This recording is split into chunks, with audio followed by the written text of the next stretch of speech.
要不是因为你昨天折腾了我一宿，我早就回学校睡觉了，哪还用等我？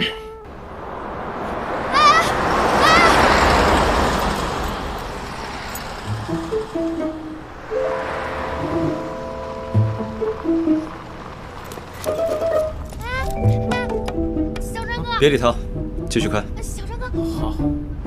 小张哥，开门！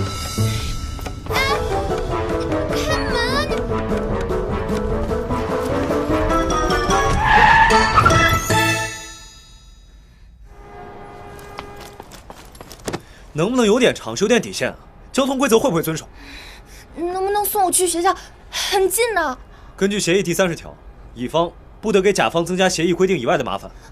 我知道，老板，来不及了，我今天早上还要上就业指导课的，真的不能迟到。不行，要不是因为你昨天折腾了我一宿，我早就回学校睡觉了，哪还用等我？你知道你说这话什么意思吗？你就当一回好人吧，好吧？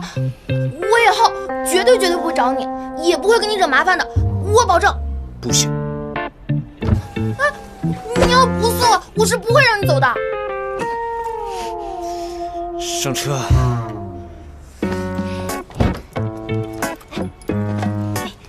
进去。南城大学，谢谢。好嘞。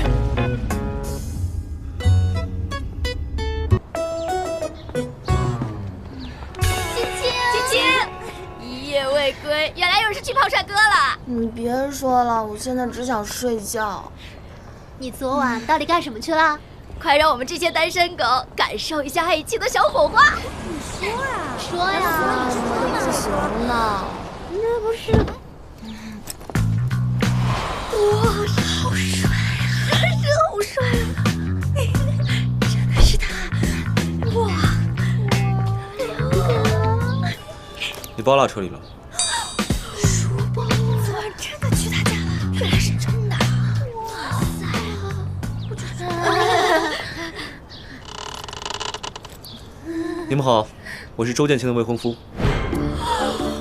他这个人呢，什么都好，就是有个坏毛病，有时候爱开一些不太合适的玩笑。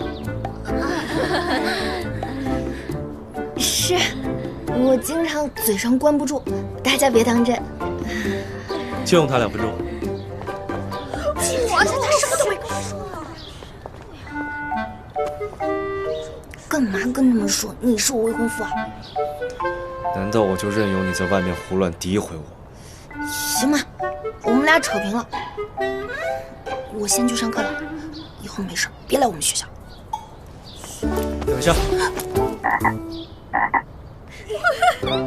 手机拿来。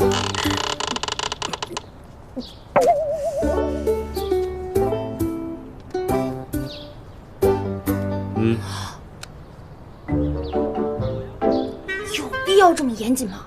既然签了合约，就得严谨。以后在外人面前，我们就是未婚夫妻。还有，如果再听到你在外面跟别人乱讲，知道了，履行职责，帮你演未婚妻。不过你就不用帮我演未婚夫了吧？要是我还没有谈恋爱就结婚，岂不是桃花都要蔫了？老实点，我很容易生气。我走了。